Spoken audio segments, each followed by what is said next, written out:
Hello there. Fall follows the story of climbing enthusiasts Becky and Hunter, who, in a mockery of Isaac Newton and God, proclaim bollocks to gravity and attempt to climb a radio tower in the middle of fucking nowhere, 1 year after the tragic loss of Becky's husband Dan, when he fell 10 feet into a green screen.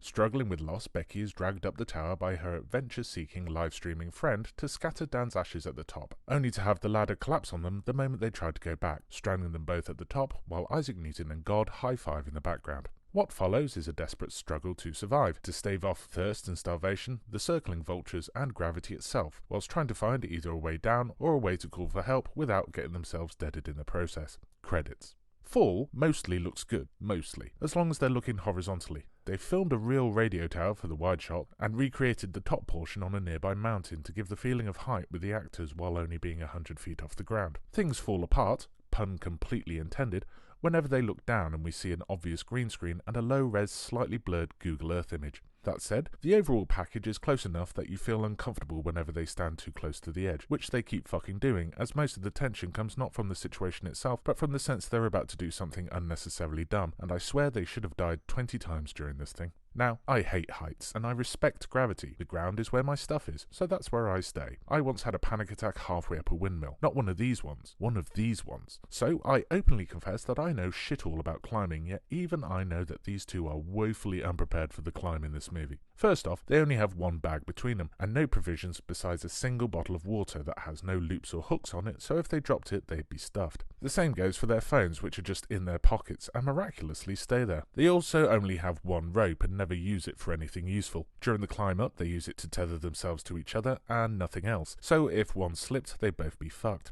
And when they're at the top, they keep having to nudge each other away to stop themselves falling off, never thinking to just tie themselves to the pole behind them. They also do a bunch of reckless shit, like when Hunter hangs off the platform one-handed with no safety rope so she can take selfies.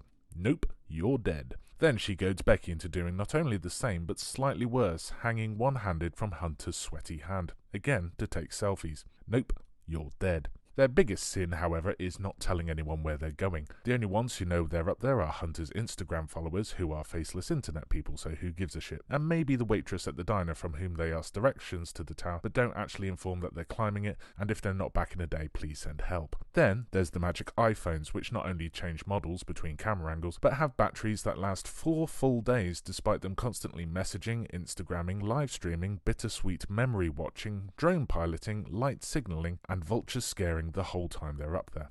In the end, definite spoilers from here by the way, they manage to get help by sending messages from their phones, which initially fail because there's no signal at the top, so they drop their phones over the side, hoping the message will resend once they re-enter coverage on the way down. Hunter tries to send a message from Instagram, which would work by the way. If you put your phone on airplane mode, send a post and then reconnect, it will automatically resend it. It's implied though that her phone is destroyed before it gets the chance. Becky tries again later, padding the phone to survive the fall, but she sends her message using iMessage, which doesn't automatically resend once back in coverage. So as far as I'm concerned, she's still up there, and the final scenes of her on the ground hugging her dad from The Walking Dead are a fever dream, which, if you've seen the film, you know she has form for. Coming in at just under 2 hours, Fall feels at times like it's dragging its feet, especially through the unnecessary love triangle subplot, though the two leads manage to keep your attention, which is kind of impressive considering most of the film takes place on a platform 1.5 meters across. It does, however, require an almost taxing suspension of disbelief, as well as your own frustrations with some of their actions. For example, just before they resort to punting their phones over the edge, they tie it to their one bit of rope and try and lower it into coverage while just holding on to the other end in their aforementioned sweaty hand.